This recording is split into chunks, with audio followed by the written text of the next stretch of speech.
बिस्मिल्लाहिर्रहमानिर्रहीम। अस्सलामु अलैकुम students, today we are going to solve check 8.2। तो अजीज़ तलबात आज हम चेक 8.2 सॉल्व करने जा रहे हैं। ठीक है, ये बहुत सी ऑब्जेक्टिव सी एक्सरसाइज है, शॉर्ट सी एक्सरसाइज है, इसको हम बुक के ऊपर ही सॉल्व करेंगे। ठीक है, तो चलते हैं सॉल्यूशन की तरफ। Question number 1 is identify and tick the parallel lines. ठीक है बच्चों, सबसे पहले आपको पता होना चाहिए पैरेलल लाइंस कौन सी होती हैं। कौन सी लाइन?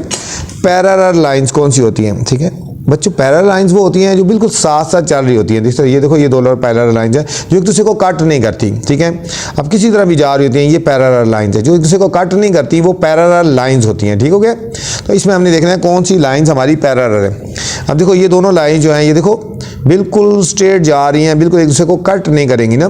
तो जो बिल्कुल स्ट्रेट जा रही होती हैं, डिस्टेंस बीच में एक जैसा होता है, तो वो हमारी होती हैं पैरेलल लाइंस। ठीक है, तो ये हमारी पैरेलल लाइंस होगी। आइडेंटिफाई टिक करना है इसमें, ये हमारी पैरेलल लाइंस है। ठीक है, ये हमारी दो हैं पैरेलल लाइंस है।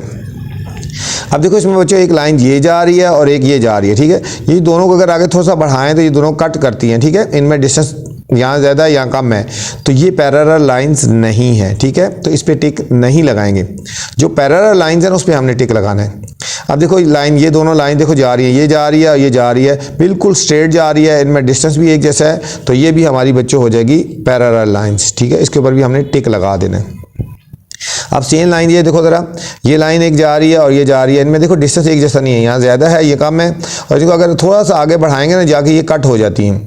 ठीक है, वो लाइन जो एक दूसरे को कट करती हैं वो पैरेलल लाइंस नहीं होती। पैरेलल लाइंस होती हैं जितना मर्जी आगे लेते जाएं, लेकिन वो कट नहीं होती, तो वो पैरेलल लाइंस होती हैं। ठीक है, तो ये भी पैरेलल लाइंस नहीं होगी। ठीक है, इसलिए हम इसके ऊपर भी टिक नहीं लगाएंगे। ठीक है, क्वेश्चन नंबर 2 है determine which pair of lines are perpendicular. अच्छा बच्चों, यहाँ पे एक पैरेलल लाइन पढ़ा था, परपेंडिकुलर होती हैं जो कट करती हैं। देखो ये और ये इस तरह कट कर रही हैं, एक दूसरे को कट करती हैं, ये परपेंडिकुलर होती है। ठीक हो गया, कोई भी लाइन जो एक दूसरे को कट करेंगी वो परपेंडिकुलर लाइंस होंगी।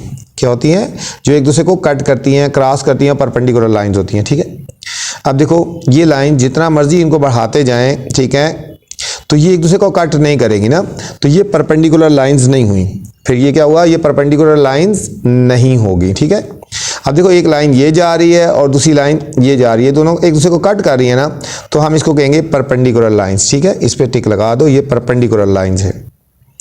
अब यहाँ पे भी देखो ये लाइन ये जा रही है और दूसरी ये लाइन जा रही है, एक दूसरे को कट कर रही है। हर वो लाइन जो एक दूसरे को कट करती है, एक दूसरे को कट करती है, उसको हम बोलते हैं परपेंडिकुलर लाइंस। ये भी परपेंडिकुलर, और जो कट नहीं करती बच्चों वो पैरेलल होती है, और जो कट करती है वो परपेंडिकुलर लाइन। अब देखो एक लाइन ये जा रही है और दूसरी लाइन ये आ रही है, एक दूसरे को कट कर रही हैं, तो ये लाइन्स भी क्या हो जाएंगी हमारी बच्चों?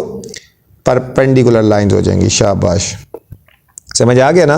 पैरेलल लाइन जो एक दूसरे को कट नहीं करती और परपेंडिकुलर लाइन जो एक दूसरे को कट करती हैं। ठीक है, ये ऑब्जेक्टिव में आ जाते हैं इनमें से। नेक्स्ट क्वेश्चन है हमारे पास बच्चों, क्वेश्चन नंबर 3 है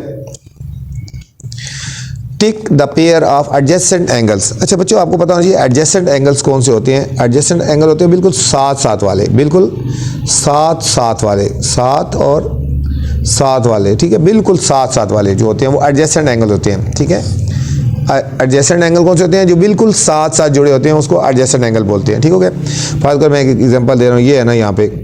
अब देखो एक एंगल ये है और ये एंगल है, ये बिल्कुल साथ साथ है। ये देखो ये एंगल 1 और एंगल 2 ये एडजेसेंट एंगल है, एक ये और ये बिल्कुल साथ साथ जो होंगे एडजेसेंट एंगल होंगे। ठीक है, अब हमने टिक लगाना है जो एडजेसेंट एंगल है जिसमें। अब देखो बच्चों एंगल 1 इधर है और एंगल 2 इधर है। अब इसमें देखो एक एंगल बीच में और बनता है ना, तो ये एडजेसेंट एंगल नहीं हुआ, ये एडजेसेंट एंगल नहीं हुआ। जो एडजेसेंट एंगल है उस पर टिक लगाना है। ठीक है, तो ये एडजेसेंट एंगल नहीं हो गया। ठीक है, अब यहाँ पे देखो बच्चों एक एंगल इधर है और एक इधर है, ऑपोजिट है, ये दोनों ऑपोजिट है, साथ साथ तो नहीं है ना, ये और ये होता या ये और ये होता तो फिर होता ना, ये ऑपोजिट है, तो ये भी एडजेसेंट एंगल नहीं है बच्चों। ठीक है, ये भी एडजेसेंट एंगल नहीं है। अब सी वाला देखो एक एंगल 1 ये है और एंगल 2 ये है, बिल्कुल साथ साथ वाले हैं, बिल्कुल साथ साथ वाले हैं, तो ये हमारा हो जाएगा एडजेसेंट एंगल। ठीक है, ये हमारे एडजेसेंट एंगल हो गए। अब नेक्स्ट में देखो बच्चों एक हमारा एंगल 1 है और एंगल 2 है, बिल्कुल साथ साथ वाले हैं, बिल्कुल एक एंगल 1 और साथ ही एंगल 2 है। ठीक है, तो ये भी हमारे कौन से हो जाएंगे? एडजेसेंट एंगल, बिल्कुल साथ साथ वाले होते हैं। अब यहाँ पे देखो बच्चों एंगल 1 है और इधर एंगल 2 है, ये यहाँ पे है और ये यहाँ पे है, तो ये भी एडजेसेंट एंगल नहीं होंगे बच्चों, ठीक है, ये एडजेसेंट एंगल दोनों नहीं होंगे, ठीक है। अब यहाँ पे देखो बच्चों एक एंगल 1 इधर है और ये एंगल इधर 2 इधर है, ठीक है, ये भी बिल्कुल साथ नहीं है, तो ये भी एडजेसेंट एंगल नहीं हुए बच्चों। इसमें पार्ट नंबर सी और पार्ट नंबर डी ये दोनों एडजेसेंट एंगल हैं बच्चों, ठीक है। ये थी आपकी ऑब्जेक्टिव टाइप एक्सरसाइज, बहुत ही आसान सी एक्सरसाइज थी, उम्मीद है आपको समझ आ गई होगी। आपने मेरे चैनल को लाइक करना है, सब्सक्राइब करना है और दोस्तों के साथ शेयर करना है। अल्लाह हाफिज़, अस्सलाम वालेकुम।